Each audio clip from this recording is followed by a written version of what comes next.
Hello, this is Sophie Lawson from sophielawson.com, and this is episode 168, I believe, of the Sophie Art podcast, which is a little podcast I do about the art and things. And I've got 9 minutes before my battery runs out, so this one's going to be a very little one. I'm going to talk about morning and night routines. Morning and night routines. So I'm down Saltram again, so little Dennis is with us, but he's still in my bag, sleeping. But I thought what I'd do on this one is talk about morning routines. So what I do in the morning, and then my night routines. I thought it'd be quite interesting. So what I'll do is, I've got 8 minutes now. So I'll just go through these, and then, well, what I'd like is if you could tell me some of the things you do as well. So in the morning, when I wake up, before I go to work, first thing I do is I do my affirmations, which are basically positive lies. That's what I've called them.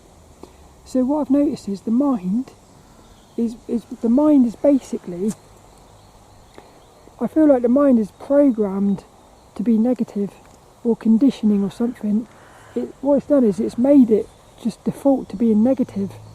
So if you don't do anything, I feel like the mind, at least my mind, is always going to go to negative.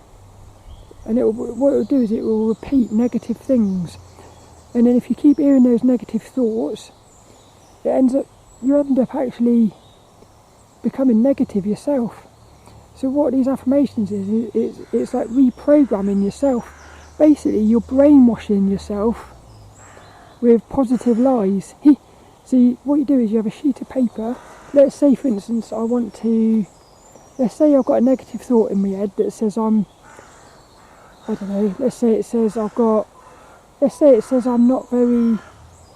ain't got a very clear voice or something.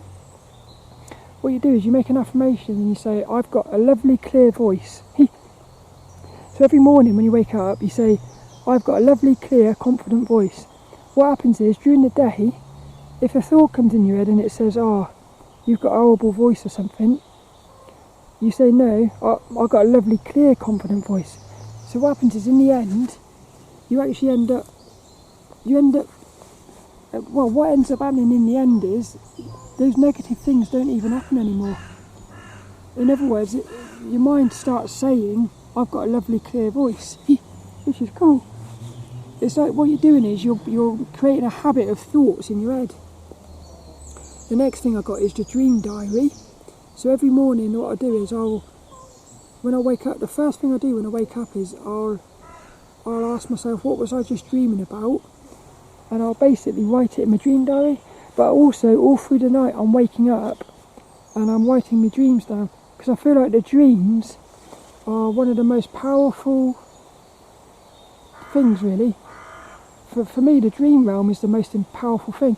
And if you're writing about your dreams in the diary, it's amazing how much you sort of start processing your dreams, and you realise that there's a lot of stuff going on in those dreams which can help you. It's quite cool. The next thing is me automatic writing. So the first thing I do when I wake up is I'm still half asleep. I'll pick up I've got a little journal. Really, I like it, I do. And then I've got a special pen by my bed, and I'll just start writing. And I'll ask myself a question, like I might say, what am I? And then what you do is you write without thinking, and it's amazing what comes out of that. So that automatic writing is just a way of sort of connecting with your higher self, I think. And then you can start saying, like, what I do is I ask myself about the day, then it tells me what I've got to do, little like challenges and stuff to do. It's quite cool. The next one is stretches. So it takes me about 2 minutes to do my stretching. So I've got a little yoga mat, I roll it out on the floor, and I just do some simple stretches. Just because, I think it's about the mind, the body, and the spirit, isn't it? So you might as well do, and it's easy, that is. It takes a couple of minutes. And I've put here, daisy chaining habits. So you think to yourself, well, hang on a minute, 20 minutes for your affirmations, 5 minutes for your dream diary, 2 minutes for stretching. You think it's going to take a lot of time, but what you do is, well, what I did was I did one thing at a time. So I did my affirmations. Once I'd made that a habit, I then started doing my stretching, and I daisy chained the stretching onto the end. So what happens is you don't even think about it. You just do your automatic writing, you get out of bed and you do your stretching. But I like that, you sort of make it a habit. So that's the morning. I then go through my day. I come home from work, the first thing I do is I write about positive and negative things at work. Again, it only takes about a minute. I've got 3 minutes left on this camera. So that it only takes about a minute, but it's really, I find it very powerful that, because I can find out what I'm struggling with and stuff. So then my night routine is I do my meditation before bed, which takes about 30 minutes to an hour. It's normally an hour that, and I'll do that about 2 hours before bedtime. And I like to do it at night time because I just find I like doing it before bed. I think it's a nice way to get into bed really. And then I do a little bit of, reading my dream diary. So what I do is I read my dream diary before I go to bed, because it sort of makes me get into the sort of dream realm. I then set my lucid goal, so my little goal for my dreaming during the night. I do my affirmations again, same ones from the morning. I then read a little book, so I do a little bit of reading, and then I finish off by writing my positive and negative things from my day. And that's basically it. I've got less than a minute left on this.